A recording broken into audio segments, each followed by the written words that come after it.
ಕಾಲ್ತುಳಿತದಿಂದ ಕಾಂಗ್ರೆಸ್ಗೆ ಭಾರೀ ಮುಖಭಂಗ.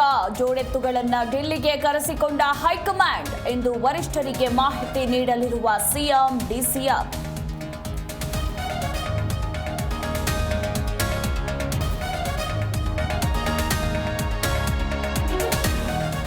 ಮಂಡ್ಯದ ಮಿಮ್ಸ್ ಆಸ್ಪತ್ರೆಯಲ್ಲಿ ಕೆಲಸ ಕೊಡಿಸೋದಾಗಿ ವಂಚನೆ. ಮಹಿಳೆಯಿಂದ 1 ಲಕ್ಷ ಹಣ ಪಡೆದು ವಂಚನೆ.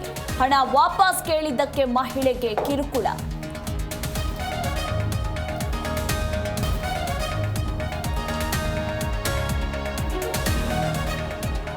ರಾಜ್ಯದಲ್ಲಿ ಉಲ್ಬಣಿಸುತ್ತಿರುವ ಮಹಾಮಾರಿ ಕೊರೋನಾ. 24 ಗಂಟೆಯಲ್ಲೇ 265 ಪಾಸಿಟಿವ್ ಕೇಸ್ ಪತ್ತೆ.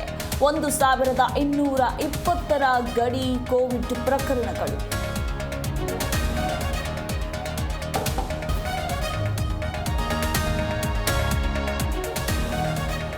ಮೋದಿ ಅಧಿಕಾರಕ್ಕೆ ಬಂದು 11 ವರ್ಷ. ನಮೋ ಆಡಳಿತ ವೈಖರಿಗೆ ಬಿಜೆಪಿ ನಾಯಕರು ಬಹುಪರಾಕ್.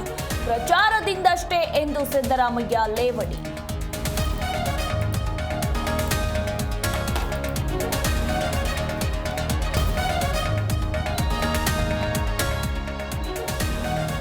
ಕೇರಳದ ಸಮುದ್ರದಲ್ಲಿ ಹೊತ್ತಿ ಉರಿದ ಹಡಗು. 18 ಮಂದಿ ರಕ್ಷಣೆ, 4 ನಾಪತ್ತೆ. ಗಾಯಾಳುಗಳು ಮಂಗಳೂರು ಆಸ್ಪತ್ರೆಗೆ ದಾಖಲು.